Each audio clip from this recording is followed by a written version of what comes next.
Hi, fans. Welcome back to Carlo Perusa MMA. Today, we got a fun one for you. My guest today, getting ready, making his UFC debut June 20th. He is Mr. Hollywood. He is Shane Collins. He's fighting Otari about a week from today. Shane, what's up, my friend? I'm sure it's been a crazy week for you. How goes it? Very good, man. Very grateful for everything that's happening, and it's definitely been a crazy couple of days for sure. But uh, all things are good. We're looking forward to next weekend, and that's kind of what we're all focused on now. So, yeah, definitely enjoyed the call, enjoyed the moment. Got to embrace that. You only get one of those calls in a lifetime, so uh, we enjoyed it. Absolutely, man. So it's kind of crazy to think, man. You've been doing this for a few years, obviously winning the belt over at A1, defending that title. Finally get that call. Where were you at when you got the call that, hey, it's time to go? You're going to be fighting the Apex? uh, it was kind of a several day process. I got notified about the fight a little bit earlier. I was hitting pads with my coach, and his phone was connected to the Bluetooth speaker, and it was playing music, and then all of a sudden it stopped, and he got called by my manager, and he was like, "Oh my God, check your phone." So I called my manager back. He lets me know like, "Hey, there's this opening. Can you do it? 145. It's my weight class. On a week's notice." So definitely was like, "Oh, okay, all right." And then checked that scale. I was like, "I'm good." And I was like, "Let's do it." So I waited for about another day there, and then I got confirmation that my opponent had it accepted, and we were on. Absolutely. Now a professional fighter here for a couple of years, made a really big Yeah. statement in A1 combat, obviously winning the title there. At the time, I believe it was a vacant title when you took on Cody Vogels. What was that night like for you, man? Obviously, big finish, but what do you take away from that night? Uh, I think every big accomplishment, like milestone I've had in my career, felt like a good jump up in competition, a good jump in my career. But I felt like I was ready for that moment. I was only 3-0 at the time, fighting for a prestigious title on the regional circuit. You know what I mean? So it was definitely a bigger step in the professional career, if you will. And that was an amazing performance and an amazing night for me. I feel like I worked a lot of the things that I wanted to. I had a kind of an idea that I had, like wanting to finish that fight in a certain way, and it kind of unfolded uh, the exact way I thought it would. He was a very like jab heavy fighter off the back foot, so a lot of my preparation for that was countering his jab, and it's kind of exactly what I did. I landed like a four-piece combo and finished with the body shot, and it was definitely surreal. It was my first time like being in that kind of event. I was the main event on Fight Pass, UFC Fight Pass, like posted my finish and all those things. So it was like definitely a one of those like milestone moments where I look back. I'll always remember that day as like the day I feel like I really cemented myself as a professional mixed martial artist on the big kind of scene. So many people are watching the sport now. Obviously, things like Fight Pass is great. You're able to watch the regional scene. Yeah. Obviously, we have a huge fight tomorrow over in DC. Yeah. Tons of people are going to be watching. And I think fight fans, they see the fame, the glory, the fortune, the big finishes. They don't see what it takes to get there. Battling it out in the regional scene, man, you're not making Conor McGregor money. You're staying up No. late. You're waking up early. It's hard to have a wife. It's hard to have kids. You do all this maybe for your chance to get there. You've gotten there. You've gotten your chance. But what's made you want to stick with this crazy journey? Man, that's a great question. I ever since I was a kid, I knew I never wanted anything from this sport. I never want any money or fame or any of that. I just love being a martial artist. This is my passion. It's the only thing I think about. And like I said, nothing challenged me more than this sport. Nothing requires more out of me than just waking up every day and trying to be a great fighter, because it's so hard to compete at this level. It's hard to compete at the UFC, but it's hard to compete at the regional level. I mean, you're fighting guys who are, you know, not making any money. They all they want to do is make it to the UFC. So it's a very competitive sport inside and outside the UFC. But my dream, my goal is always to just be a complete martial artist, and gaining skills and studying the sport and improving every day is the only thing that I look forward to. And of course, it's amazing to be in the UFC. It's amazing to have this opportunity, but at the end of the day, job's not finished for me. This is not. end all be all goal for me. My goal is to just be the best martial artist I can. Now I get to do it on the big stage. Now I get to show everybody what all these years of hard work and real passion and enthusiasm about the sport gets you. And I can't wait to show that.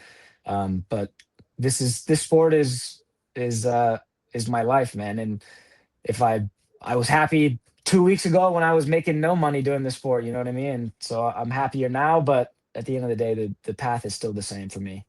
You said something there that stuck out. You're calling yourself a martial artist. You don't see many fighters doing that in this day and age. For you, what does it mean to call yourself a martial artist? I think there's two different distinctions. Like being a fighter is one thing, being a martial artist is another. In order to be a good fighter, the mental attributes that you need are very different than being a great martial artist. Being a great fighter, you need a bit of ego, a bit of arrogance, a kind of a delusional belief in yourself, toughness, all these, kind of X factors that you bring into the cage that make somebody tough enough to go through what you need to go through in order to win fights. But for me, being a martial artist is just about growing and developing and embracing the sport. I love watching the sport. I'm a fan of the sport. I know everybody in the sport. I study all the guys at the highest level. I'm always trying to learn. I'm always trying to get better. I think a lot of just people who are just kind of fighters, they show up, they like to train hard, they like to win rounds. I like to get better at stuff. I have no problem going into the gym and losing rounds, getting tapped, getting beat up. This is nothing for me because I know the fighter part of my brain will turn on when it's time to fight, but for me it's just about getting better and trying to I just love the science of the sport, And of course, we like to exude that in the cage, but I love the science of the sport. I love taking people out of their comfort zones. I love finding the intelligent approach to win fights.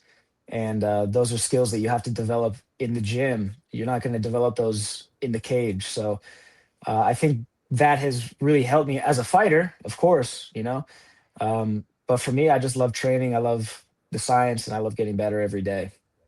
Do you think fighting is more mental than it is physical? Uh, Yes, I think so. Because I think if you have all the skills, but you don't have the belief and you don't have that kind of killer instinct and mindset, you're just going to get beat by a guy who's not as good as you. Because we see that all the time. You can be a great martial artist, you can have all the skills in the world, but fights are very, very different. And if you've fought at a high level or even just a moderate level, you fought in amateur fighting, you know what I mean? Like you'll know that there's a massive difference between a fight and sparring and being in the gym. Everything is different. Everything is heightened. Your senses are going crazy. Your adrenaline's going crazy. And um, it's definitely, it's a very different thing. But of course, you need to have both at the highest level. It's a lot of fun watching you fight. You've shown that you're really a showman when you go out there. You're a very well-rounded mixed martial artist. The last 3, 4 fights, we've been able to see the hands, very quick Yeah. finishes. How much pride do you take in your fighting style, man? I take a lot of pride in my fighting style. Obviously, I have great coaches and a great team. But I think one distinction about me is I'm always taking it upon myself to develop and change. I don't think a good coach tells you need to change this, you need to change that. A good coach is supposed to hone what you're good at and make tweaks. But for me, I've felt that I have done a good job of, like I said, studying the sport at the highest level. I like watching guys who are executing things at the very tippy top of the sport. That way I know what things work, what things don't, what things I should focus my time on doing. And I I think if you do your research on me and you watch from my amateur fights all the way to my last pro fight, you'll see a large distinction in the fighting styles that I've had. I fought fights southpaw, I fought more kickboxing, I fought more wrestling heavy. Now I'm a little bit more boxing heavy, a little bit more planted in my feet. I take a lot of pride in how I've approached the sport, and I feel like it's gotten me to this position now where, of course, I'm about to take the biggest leap in my career. But when I go into the cage, I know what I'm supposed to do, and I'm confident in what I'm doing because not just I believe that I can do it, but I have studied it, I've put it to practice, and I've made sure that this is the right path. So whatever I do in the cage, June 20th, is not on a whim. It's not random. It's not button pushing or anything that people call it. It's very calculated, very precise, and I take a lot of pride in what I've been able to create as a martial artist and a fighter. A1 Combat sent a few fighters now to the UFC. A guy that I see some similarities with you, how you guys fight, maybe trajectory here in the UFC, is Ethan Ewing. Obviously, Yeah, a guy had a great run at combat, now in the UFC, becoming a really big name for himself. Could you see yourself going that kind of run this year? absolutely, absolutely. I've known Ethan for a long time. Um, we fought on the same amateur circuit. He was Spar Star champ, I believe, but I know he fought for Spar Star, all those like local Southern California promotions for a while, and I've seen a lot of improvement with him. And kind of like what I was saying, I, I feel like he has modified his style to the things that he knows works for him, and he's really honed in and focused on the things that he knows works in fights. And I think that's a big distinction that not a lot of fighters make. Is like I said, sparring is one thing. A lot of things will work in sparring that just won't work in the heat of combat when the bullets are really flying and you can't really afford to get hit clean like that. So I feel like he has a very efficient style. He knows his path to victory, and he's very defensively sound and all those things. And I'm very inspired watching him do what he does. Obviously, he became A1 combat champ for about 2 days, and then he got signed to the UFC. But it's definitely one of those inspiring stories that makes you, get that itch and feel like you're on the right path. One thing I think is really interesting about the regional scene, I think not a lot of MMA fans even know this. When you're on the regional scene, you're also selling tickets. Is it Yeah, cool yeah, this time that you don't have to sell tickets? absolutely. I mean, most of the time, I'm not really worried about that. I have a great support system. My dad and my uncle specifically are like diehard fans, and I think my last fight we had like close to 100 people that all came on a party bus. So I think the I've never was too focused on selling tickets anyway. Like I said, I've always used my fights as like I'm just garnering experience. I'm doing my job, and my job is to get to where I'm at now. And whoever wants to be a part of that, they can be a part of that. But I think I'm gonna miss that intimate venue of the A1 combat having like 100 people there. Is obviously not gonna be able to work like that at the Apex, but I'm definitely grateful for my support system. And but yeah, but now it's time to expand. It's been family and friends so far, but now it's time to show the world exactly why they should be paying attention to me. Do you feel that your journey truly begins now?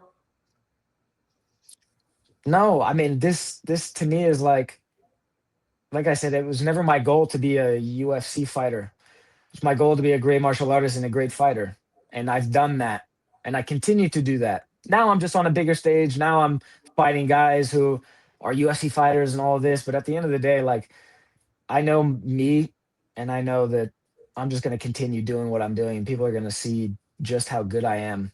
And I think I outgrew the level that I was at. And this is just the natural step to take. So here we are. So you're getting ready, taking on Otari Tanzilovi here on the 20th. Another guy who's had a lot of success on the regional scene at 135, taking this call at 145 to fight you. Overall, what do you think of him as an opponent? He's a tough guy. He's a tough guy. We have a lot of mutual friends. We've trained together before. It's a small place in Las Vegas, so uh, we're very familiar with each other. And he's a tough guy. Very fast, very explosive, very dynamic. It's gonna take a lot of caution and very good defensive soundness to get through the kind of the storm that he brings. But I'm confident that without even making any tweaks to my style, just the way that I fight, the the defense, the pressure, the more hand forward I am, I think it matches up really well against a guy who likes to just dart around and throw a ton of kicks. And it's definitely going to be a banger of a fight. Do you find any advantage knowing that for you, this is your natural weight class and he's coming up 10 pounds to do this? Absolutely, of course. I mean, I respect him taking the fight and being willing to fight up a weight class. Not something that I would really be thinking about doing. I like staying close to my weight and being ready to go. At 145 pounds is the weight that I think I'm the best. It's the weight that I feel I'm going to do a lot of great things in this company at. And like I said, there's always going to be an advantage when you're sparring, when you're doing other things. like I said, in sparring is very different. But when you put the 4 ounce gloves on and the intention is really real behind the shots and the wrestling and the submissions and all of those things, things change. So uh, I'm very confident going into this weekend that we're going to put on a great fight, and I'm going to go out there and do what I do. So you mentioned missing the intimate setting over at A1 to make your debut here. We're in the Apex where we have fans, not Yeah. crazy amount. There's fans, but you're also doing this in a smaller cage, more similar to the regional scene. Does that add any Mm. comfort here? I mean, I think it'd be cool to spar or not spar, but fight in the big cage. I've sparred at the PI a lot of times in the big cage. It's cool, but I think this is the perfect next step. It is similar. It's an intimate venue. It's a perfect segue from the regional scene to the UFC. So I'm excited about that. Just seems like the natural segue. Um, I definitely think if you had to look at it stylistically, that a smaller cage gives me a lot more of advantages than it gives him. But at the end of the day, I don't really read into those things. And I'm not really focused about the venue or the cage or the writing on my gloves or the shorts that I'm wearing or the promotion that I'm fighting for. I'm just worried about Otari, and I'm worried about going out there and putting on the performance I know I can. Another difference between the regional scene and here, the regional scene, you go out there and you would get a huge KO victory like you've been. You could get yourself on Instagram. Now, there's $100,000 fight bonuses for getting finishes. Has this thing crossed the mind? Absolutely not. Because for me, look, of course, you think about that. You're getting paid more money now. There's more eyes. There's larger stakes. But one thing that I love about the style and the fights that I have created is I don't need to think about any of those things. If you watch my fight, I'm looking for the finish the whole time. Uh, I know that all I have to do is go out there and do what I do. And if I do what I do, I'm going to get a bonus. I'm going to get a win. I'm going to get the finish. So I don't weigh that too heavy in my mind because I don't want to fight out of character. I don't want to fight with anything other than just the obligation, which is to take out this man. Absolutely. So you mentioned training over the PI, some other great athletes doing that. JP Labosiani, a guy that you know from over there, Gianni Barbosa, Eli Barzilai, another up-and-coming guy. What's it like being in that environment with those killers?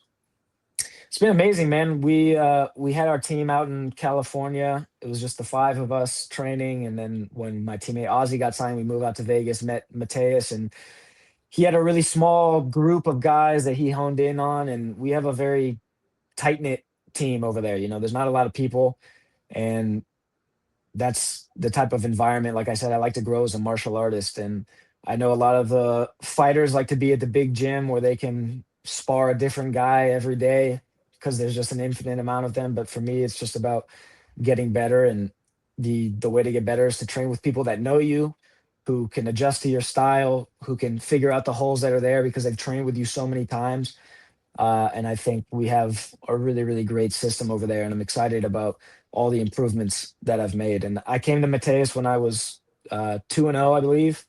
And, here I am 7-0 in the UFC. It's been about a year and a half working with him and the team. So I think that's a testament to what we're doing over there. Obviously, John Paul got signed. Like, he came over, had one fight for LFA, finished spectacularly. Then he had the Contender Series fights, finished spectacularly. And then he had his debut. So the whole team is thriving. Everyone is doing so well, and it's definitely an honor to represent this team and the coaches and training partners that we have.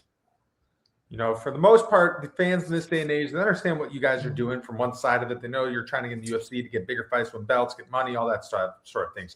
But I think the fans don't see the fight outside the fight. And to me, that's that fight not to clock in at 9 o'clock in the morning, clock out at 5 p.m. That's Yeah. that fight to secure financial freedom. That's that fight to live life on your terms, not follow societal norms, create a platform, create a life that you want to live. For you, has this been a big part of the journey? Well, absolutely. It's like when I first started, I was working at a coffee shop, waking up at 4 a.m., opening the shop, working till 11 so I could get to the gym, train, go back to the gym, train again. And my look at the end of the day, like my goal, my dream is just to be able to wake up every day and be a martial artist. I like to think that I have to go out there and fight and put these people out, make money, and so I can sustain that way of living.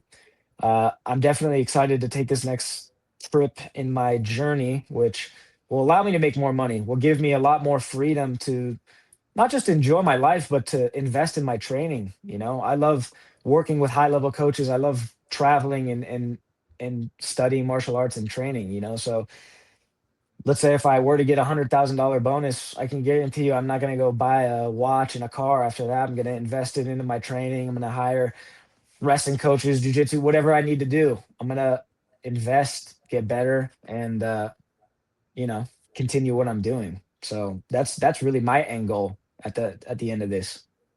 One thing I love about martial arts is it's the different principles, the values that it evokes. I've had guys on the show tell me when they first started getting into this, they were going down a bad path. They didn't have structure. They didn't have guidance. They didn't have discipline.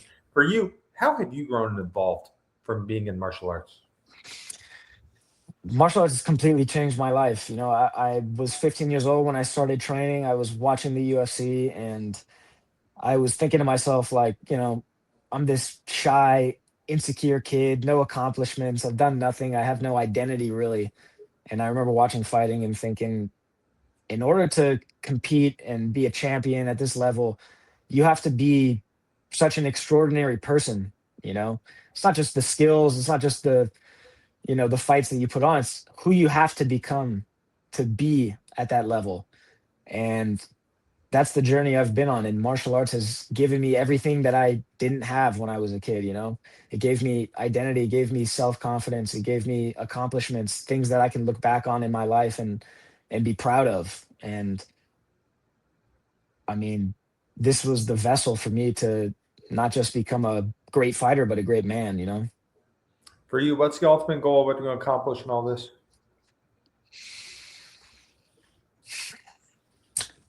For me, I've stuck with this career. I've chosen this career as opposed to doing other things, being more financially secure. I could have gone to college and done all this, but I decided to do this sport, of course, because I love it, because I have a passion for it, but I truly believe I can be one of the best.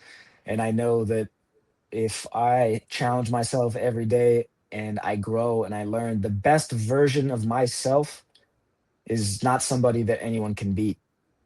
And that's what I'm striving for every day.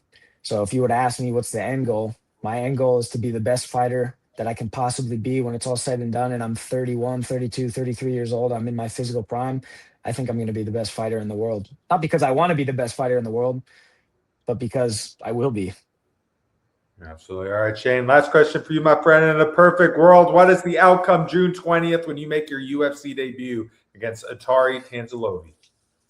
I won't make any predictions, but I know I'm going to go out there and do my thing. It's going to be an exciting fight, and if you've ever watched me fight, you know I'm coming for the finish. So keep your eyes glued to the TV. It's going to be a banger, and I'm going to get my hand raised. That's for sure.